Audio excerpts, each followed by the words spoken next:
Guten Tag and welcome to TAKAII Talks, a web series where we discuss inclusivity, sustainability, health and technology. In this week's episode of TAKAII Talks, we introduce you to UNS founders Max and Cora, Germany's first LGTBQIA exclusive talent agency. Join us as we discuss barriers in the fashion/modeling world, shifting attitudes in both consumption and the fashion industry as a whole, and fostering an inclusive mindset and vocabulary. Let's jump right in.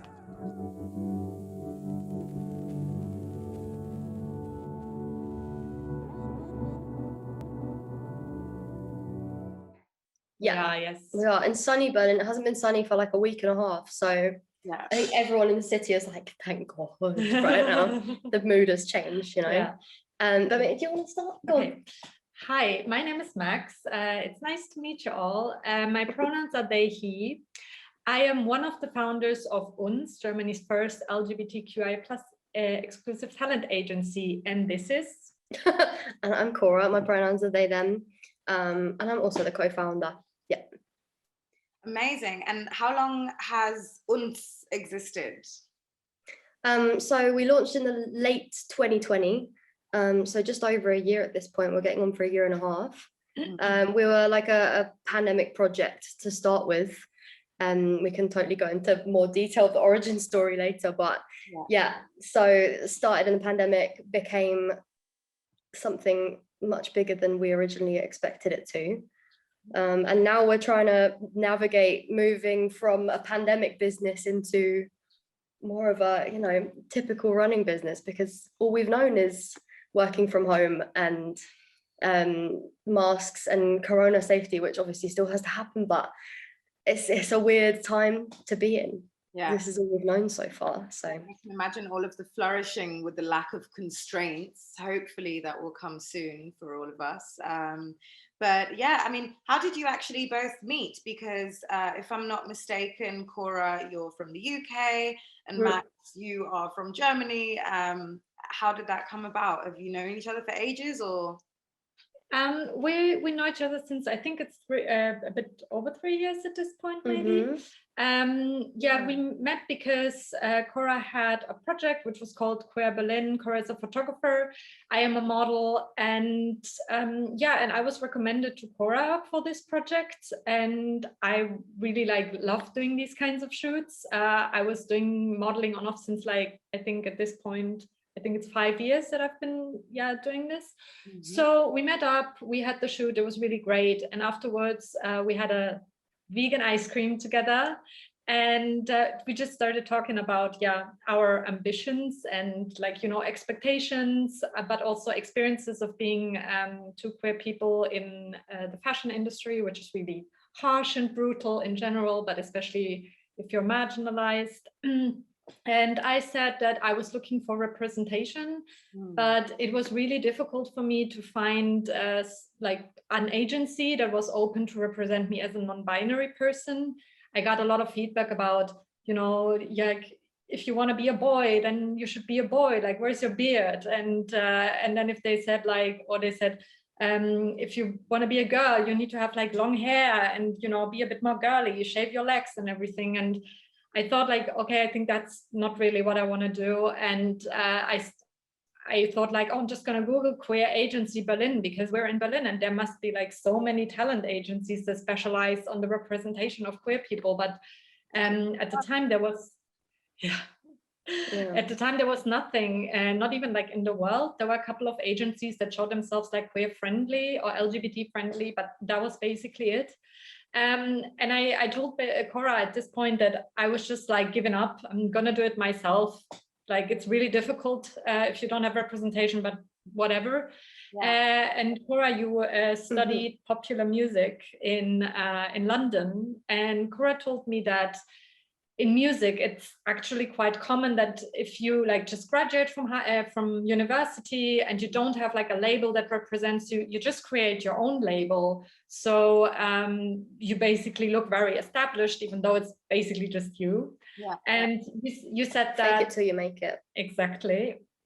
And you said that this is what you want to do as well, because you also experienced some struggles in the industry.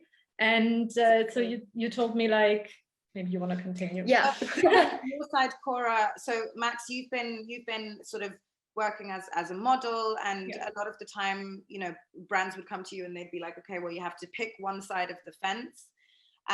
So that's sort of led into your how you would identify yourself today. But I'm sure it was also super educating for some people along the way, and we'll get into that a little bit later. And then from your side as a photographer, Cora, like you can tell us a little bit about your journey. Yeah, I mean, my idea was having an agency one day with a bunch of queer friends just came from a place of complete frustration of every experience I had in photography. I was trying to go into fashion photography, was just full of of competitive people and hostility, and that's not, you know, I'm a sensitive flower. That's not something I want to be dealing with on a daily basis at work, you know.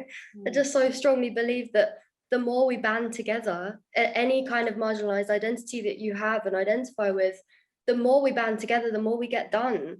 You know, it's us against everything else. And if we can't be together, then how the fuck can we get forward, you know? Do you think that from a photography perspective that also changes things, like the eye that you have when you're actually taking a picture in fashion photography, maybe with somebody who's like queer or from LGTBQIA community, like how does that change your interaction from photographer with a model when, you know, you can feel that safe space? Yeah, definitely. I mean, as since I began pursuing photography, I knew that I care more about what's in front of my camera, i.e. the person, the model, than the camera itself. I'm not one of these that's nerdy about the camera equipment. I couldn't care less, to be honest. There'll be some photographers that are like judging me hard for that. But, you know, like, that's a real person in front of you, and so many photographers forget that. And I think it's disgraceful behavior to act as if a model is not a person. And like, we see this all the time with, not all the time, but, you know, like when shoots don't go so well, it's because the model feels like a prop. Like, yes, they're there to give a service, but they're a human giving a service. Not only that, but they're also a marginalized human giving a service. If it's a black girl or a black trans model as well, you know, like, it's these people going into environments just to have the queer phobia, the racism, the ableism, the fat phobia recreated in an even more intense environment, but they're being paid for it, so they should just take it. Like, is that what it's meant to be? Because that's what it feels like sometimes. I think a lot of people also hear this sentence like, oh, but you need to be grateful for having an opportunity. So that means that your dignity is has a question mark behind it. So it's just scratched out. But I think immediately, as a photographer, as a queer non-binary photographer, the second that I'm shooting with another queer person, there's automatically a new level of magic that you can create. And again, I don't really care about the camera that much. It's about the energy, and it's about the person. It's about the bond that we have and the photos that we can make. Because, you know, like when Max and I first met, it was a shoot. Like, within 5 minutes of seeing each other and saying hi, we were shooting. But because we knew that we come from similar perspectives and have similar experiences, there's immediately that magic and that trust of like, you're not here to exploit me. You're not here to put me in a compromising position. You're not here to take power over me. We're here together to make beautiful photos. And I think that's like that's a given almost when I'm shooting with another queer person. Do you think that there's a slightly different, I mean, I don't fully know how to compare. I've lived in so many different countries. It becomes at some point difficult to sort of be like, oh, in Germany it's like this, and in the UK it's like this. But I'd be interested from your side of, you know, you've been living in Berlin now for at least 3 years, if I understand that correctly. I have, do you, and then coming from the UK, like, do you think that there is a difference in the way that things work and run, or especially with marginalized communities sort of being together and exchanging? In terms of representation, are you meaning? In terms of representation, absolutely. I think when I first moved to Germany, I was very, very shocked. Like, I grew up in Southeast London. You know, not a particularly rough area, but still an area where, you know, you had to be street smart.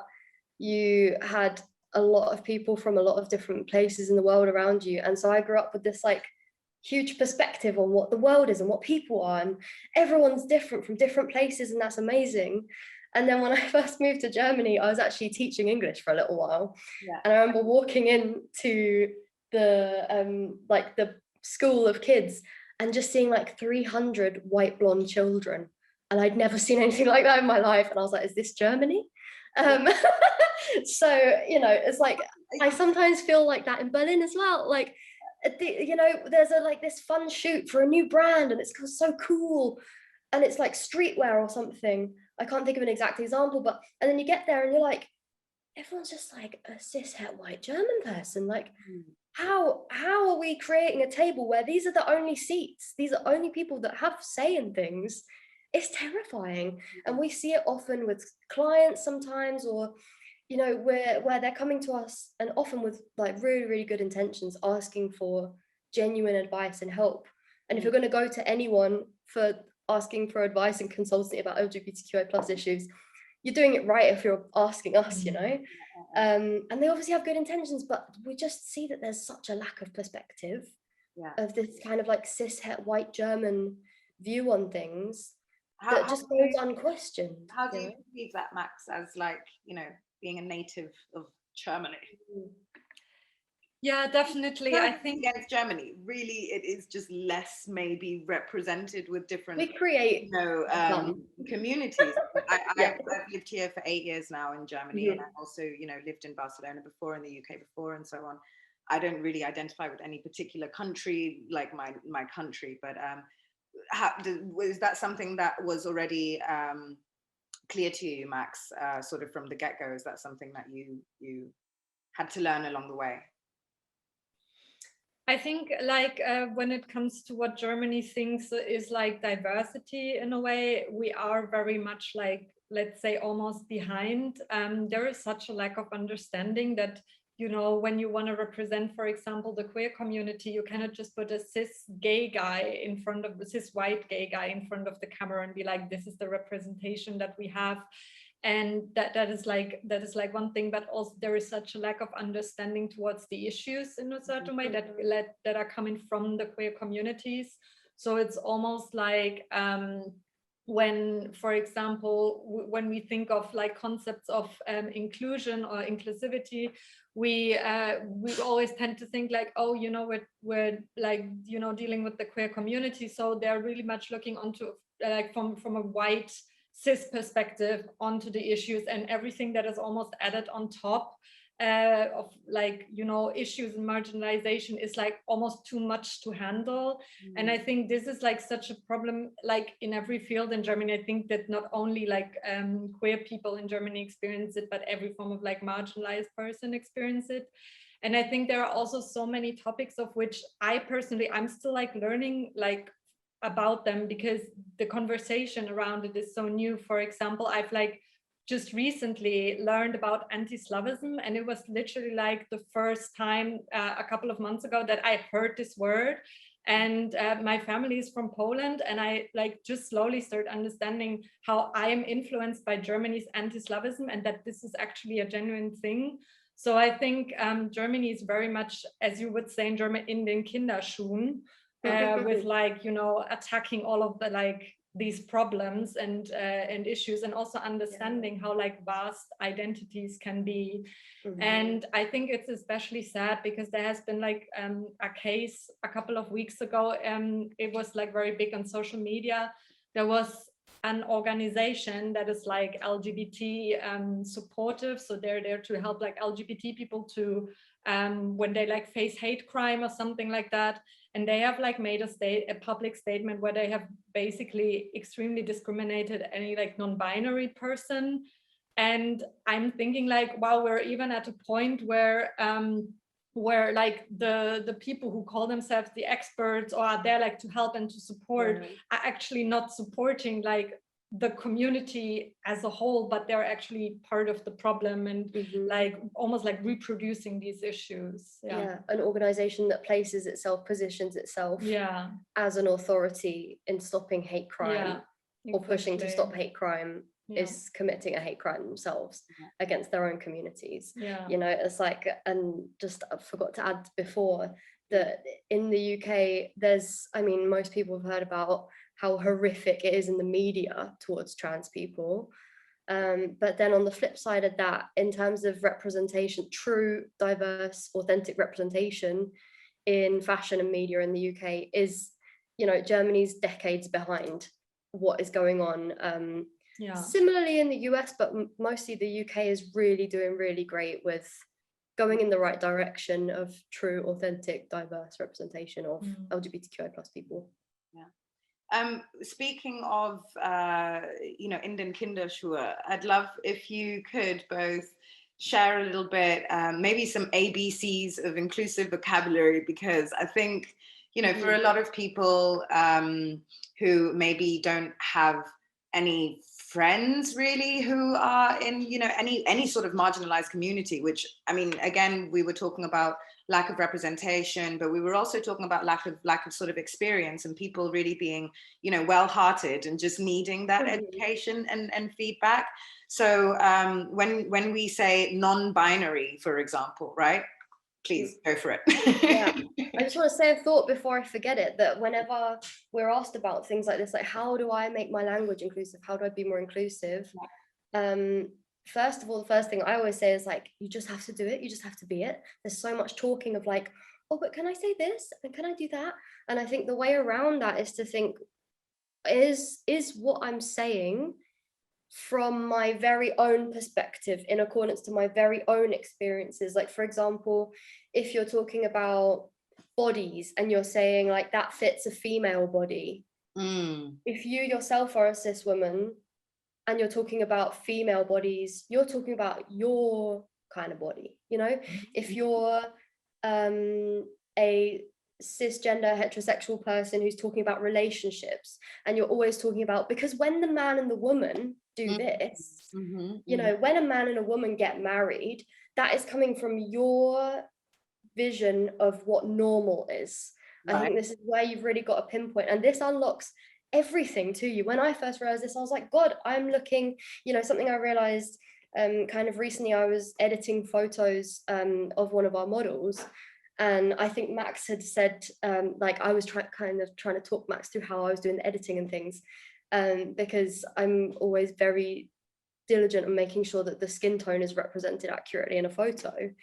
And I mentioned something about like, because this model has a darker skin tone, and then I caught myself and I was like, darker than what? Darker than mine, and therefore darker than normal. Something like that. That's like, you stop yourself and you catch it and you think, I'm saying that because my experience of reality is normal to me. I think that's like, it's so everyone. Helpful, because I mean, even when I was preparing the questions and so on, I remember just before our call, I was like, oh, I'm not sure if this is the exact right question. So actually your thought there really puts it fantastically into context, because at the end of the day, being an ally or being part of a marginalized community, or just maybe not having the same experience as everybody else, that's really what it's about. It's about exchange, but it's also about being able to recognize, in a sense, that yes, you have this experience and this person has this experience, and it's not about wrong or right on this and that. But you're absolutely right. We are sort of coded from very, young to not even question things like saying when a man and woman get married. Or darker skin tone, absolutely. And I think that that's an amazing place to just start and be like, okay, well, actually, what are the things that I take for granted? What are the things that I just assume about a person?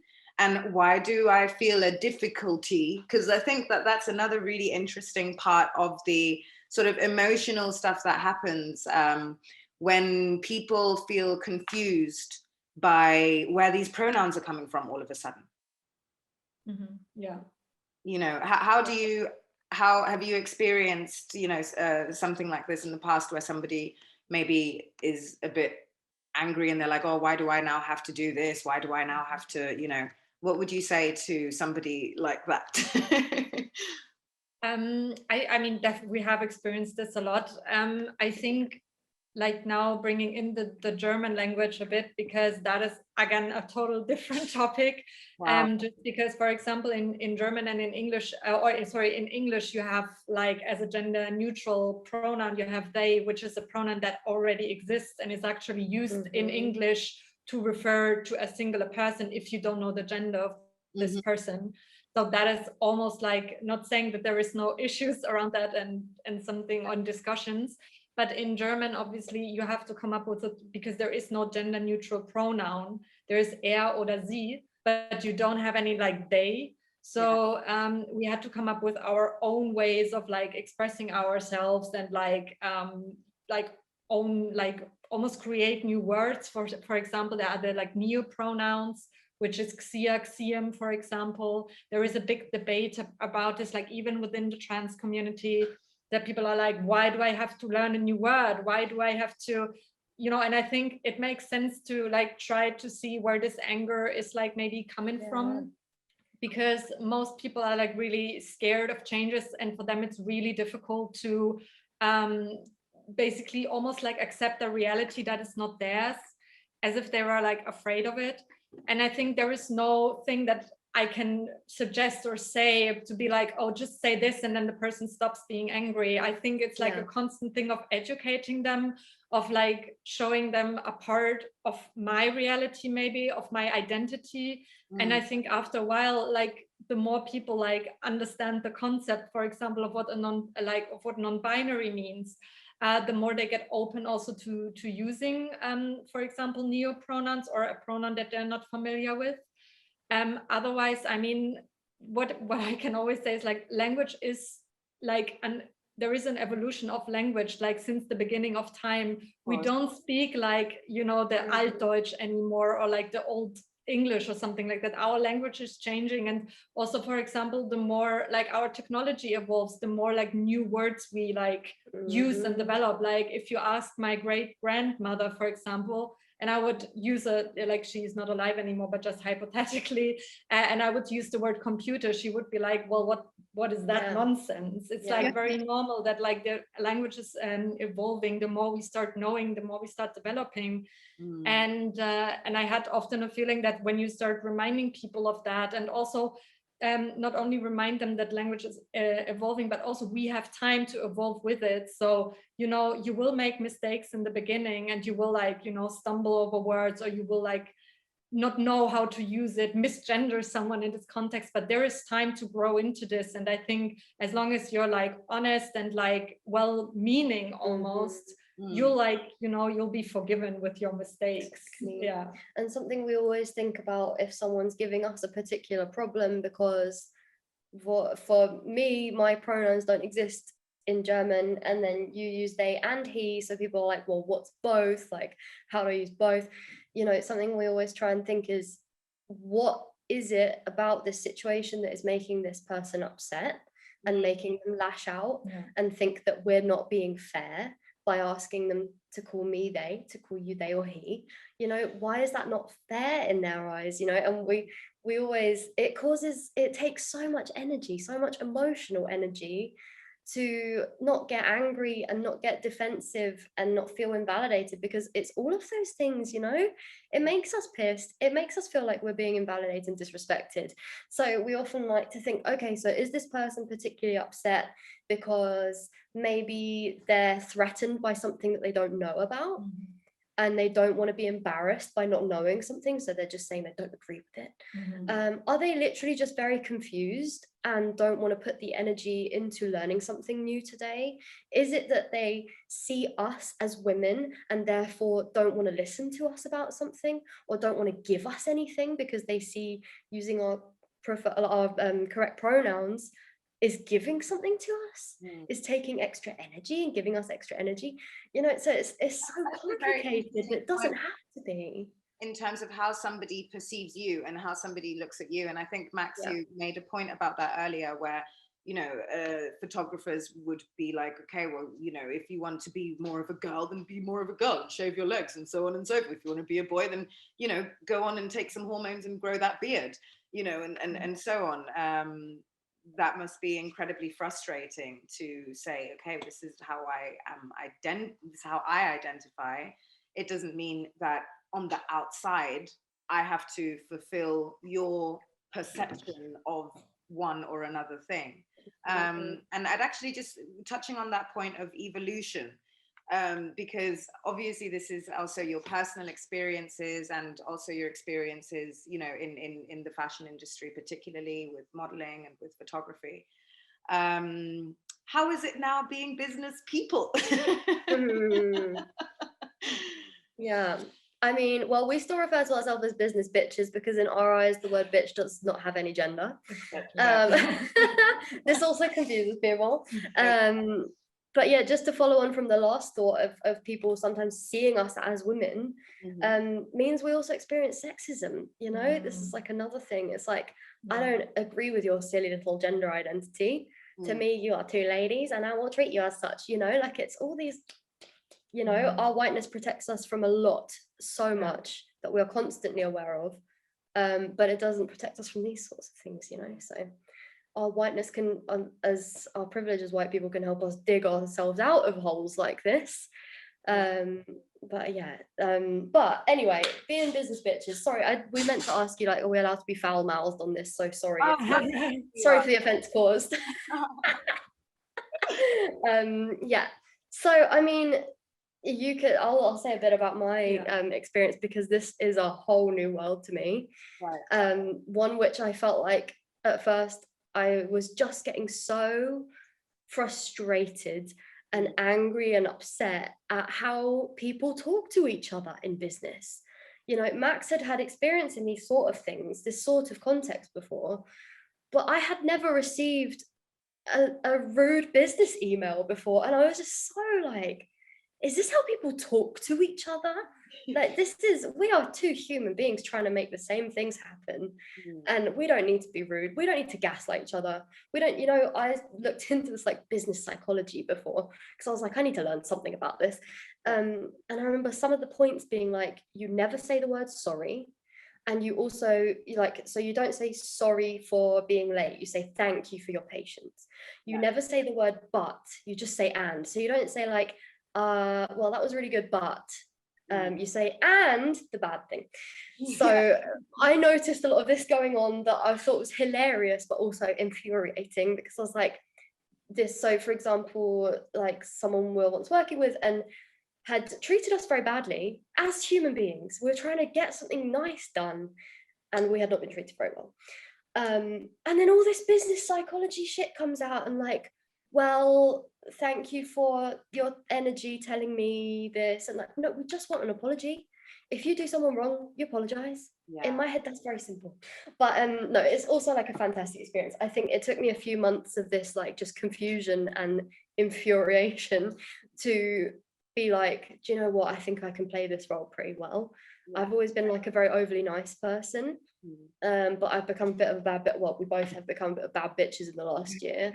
But not only because we want to stand up for ourselves. Oh, sorry, you cut out. I didn't hear what you said. No, I said business asks you to toughen up a little bit. Yeah.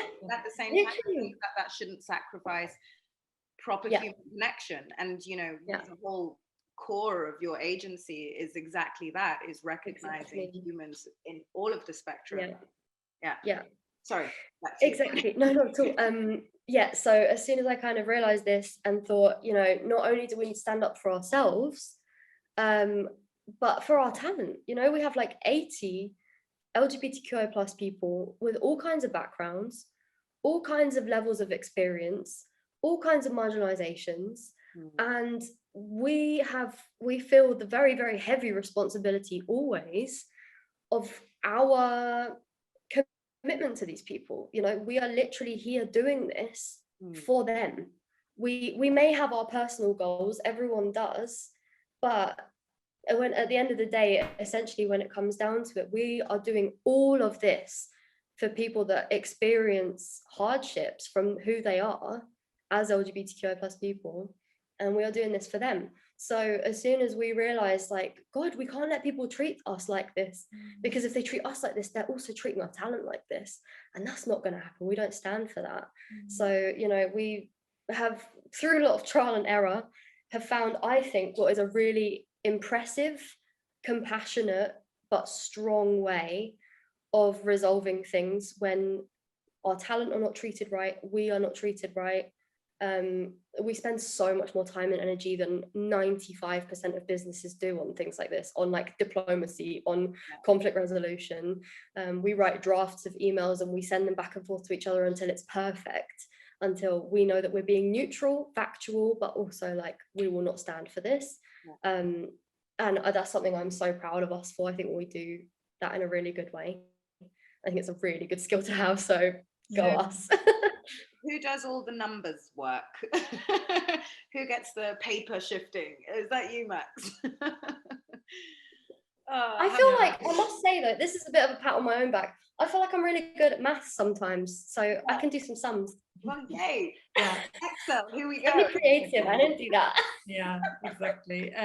Yeah, no, it's I'm the one who does the, you know, like invoices, talking to the Finanzamt, to the tax advisor, like these kind of things, but always like also together. Well, I just take some nice pictures. Yeah. And chat with the models, go for coffee. Yeah. Not quite, but almost. But how has it been on your side, Max? Like, do you think that there's any sort of valuable lessons that you could share with other people looking to just sort of have a hands-on approach and a sort of do-it-yourself attitude?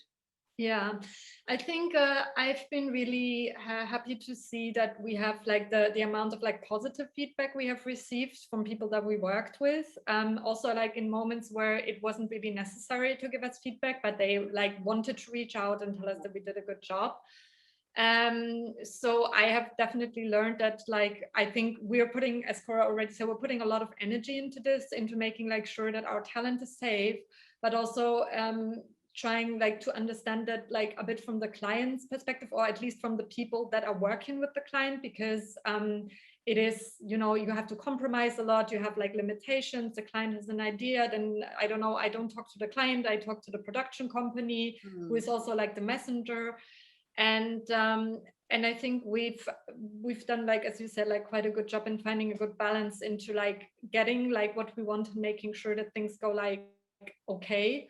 Yeah. But also in you know, understanding the other side. So I've had actually calls from people that we worked with who are like then telling me that they have rarely seen a talent agency that's so like, you know, like having their talents back, which is like really great to see, which I have to say, I don't find it that we're doing it's not that radical, is it? I was also like, I haven't done that. Like, you know, it's like, isn't that like it should be logical? It does seem like it should be logical that if you're going to represent real people, that you have also their interests at heart. But unfortunately, as you have both experienced, it's a cutthroat world out there, and people are all about their margins, they're all about the business. And as you look towards scaling in the future, I mean, have you got any plans in the pipeline of sort of what's going to be happening in 2022? But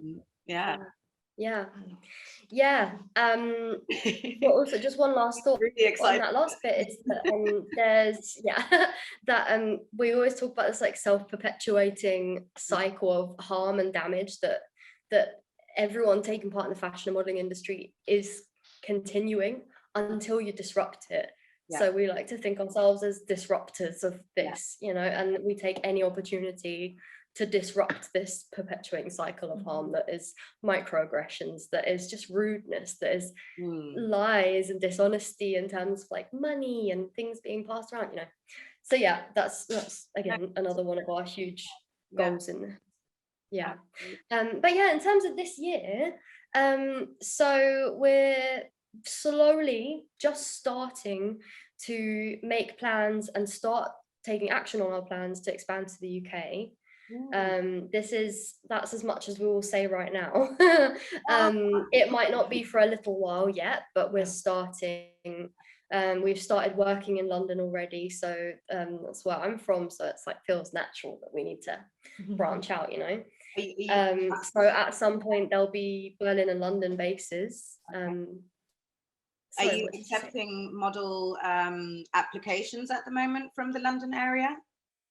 Yes, we're thinking about having a handful more in the UK, especially in London. That makes it a lot easier. We're still taking applications here, but we're really slowing down on it so that we can focus on the people we have, because I think it's quite unusual for an agency to grow as much as we have in our first year.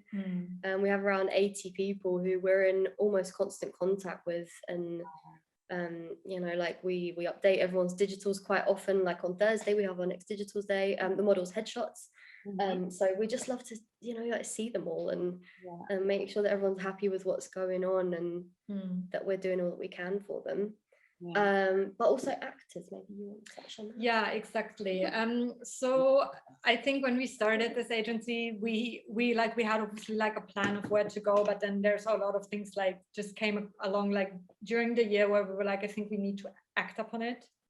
So I think one of the goals for 2022 is definitely to work with actors more. Like we already started, like, you know, being in touch with production companies who work in like TV and in cinema, who were like interested in, you know, in our talent. We're asking if we have actually any actors. There is a big like almost lack of trans, especially trans actors on the German market is my impression. Like I feel like clients, they don't really, or production companies, they don't really know where to go, or casting agencies, because there is I don't know, like they post in Facebook, in trans Facebook groups, of being like, we're looking for at least someone who can be in front of the camera. So and obviously then if you come to a Facebook group, you're not experienced in this field, it's really difficult with the, you know, with the whole parameters, and you have to make sure that you're like, you know, what's going on, you're treated like with respect, and you're treated like, you know, you have someone who advocates for you. So we definitely want to kind of work on that. And I think project wise, it's difficult to say right now, because you know how it is, you know, there are a lot of and only like when it's published we can tell. But yeah, we're taking a couple of like people that we've worked with in 2021 already. Sorry, I'm getting confused with the pandemic. 2021 that we've worked with in 2021, they're coming with us into the new year, and we're currently working on a project with a bigger brand that is like going to be published hopefully soon.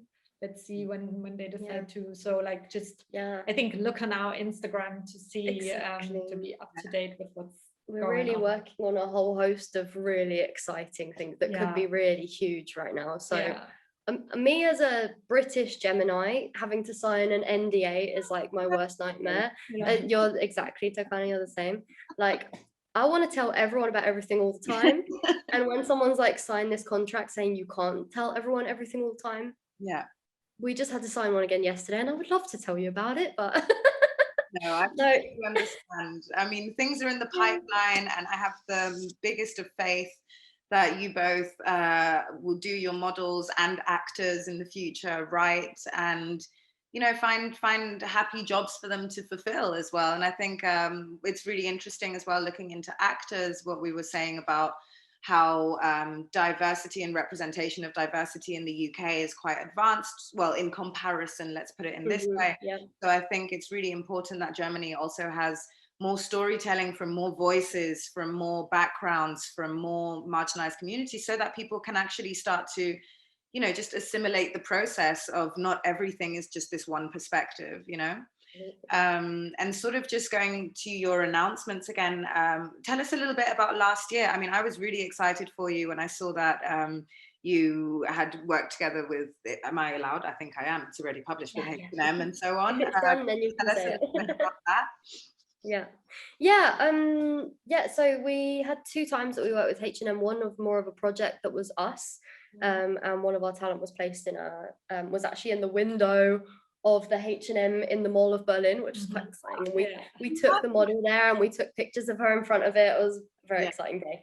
It was like our first model in a shop window or something, you know. But before that, we were working with H&M Beyond, which they're like a innovation lab, I think they call themselves, of a subgroup of H&M. So just a bunch of creatives looking for interesting things to do and talk about and explore. And so pretty much as soon as we launched, we were working on a little project with them where we did a panel talk about gender-free fashion. which was great. We had a ton of people come along to it, a ton of responses after it, of like clients that we then worked with or people that were studying this kind of thing.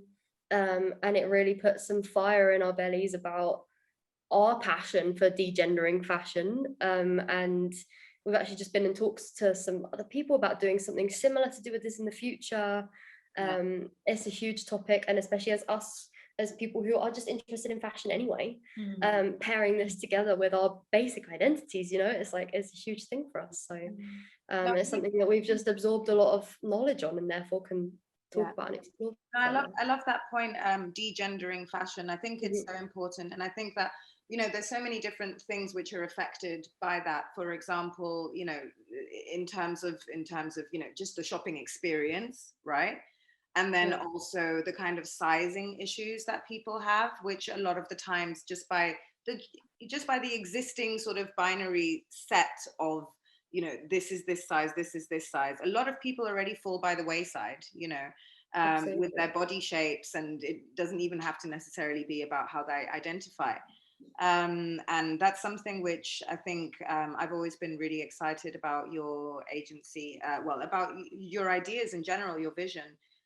Since we met at the beginning of 2020. Was it New Year 2021? It was New Year, wasn't it? I think when I met you. So, yeah. I seem to remember that was right. Yeah, because I was in the UK. Yeah, that was it. No, it wasn't you as well. Yeah. And that's something with my brand, which I'm trying to go into that direction as well. So I'll be working together with PS Collective, who are a couple of girls from one is from New York, one's from Italy, based in the UK. And they have created an algorithm together where you just upload a photo of yourself, like really a JPEG. And from that, you can tell somebody, it takes your measurements, 24 measurement points. So it's really, really on point. And it means that for me as a designer, I can then create to my customer's figure, have it made to order, have it made to measure, and not have to present something as, well, let me not say not have to, but just not present something as this is for this demographic, this is for this demographic. So I'm really excited about releasing that into the world for the second collection, hopefully sometimes towards April, May. Absolutely the future to make clothes in that way. When for our H&M degendering fashion talk, we had someone from Size Me, which are a brand that have you heard of Size Me, Takana? I think so, yeah, when I was researching this whole thing. Yeah, it's a very similar thing where they're just like an add-on that goes onto a clothing brand's website where you put your measurements in. The clothes are made for your body, because not only is that the most gender inclusive way to make clothes, the most size inclusive way to make clothes, and also inclusive of a whole host of different disabilities and bodies and the way that bodies work, that just really opens it up to everyone. And if your brand and your clothes aren't for everyone, then what the hell are you doing, basically? So I think that's amazing, and we're so excited to see what comes of that for you. Yeah, well, I'm also excited, if ever your models want to have a test run with the technology, we should organize something and have a garment made for each of them. I think that would be amazing. Oh my God, that would be really fun. Well, what about us though? We'll be your brand. We'll do a brand deal and starting with skin tight jumpsuit. Love it. Great. Yeah, absolutely. Okay, well, I'm really, really happy. Thank you for the time from both of you today. And I'm really looking forward to seeing all of the new developments that are happening this year for you. It really has been an absolute catapult last year. And, I suppose, everyone should say thank you for disrupting a system which is leaving so many people by the wayside. So kudos to you on that. Everyone should think about how they can be a disruptor to the traditions and standards and systems that keep creating harm. Do you agree that there's a lot of work to be done for fashion to be more inclusive? How do you feel about gender neutral fashion? Which issues do you think need to be addressed? We hope that you enjoyed this week's episode of TAKAII Talks and would love to know your thoughts in the comments below. Make sure to follow us on our socials and hit the subscribe button for upcoming discussions. And if you're in the UK and think that UNS would be the perfect agency for you, then make sure to check out their website in the description below. Thanks for watching. Auf Wiedersehen.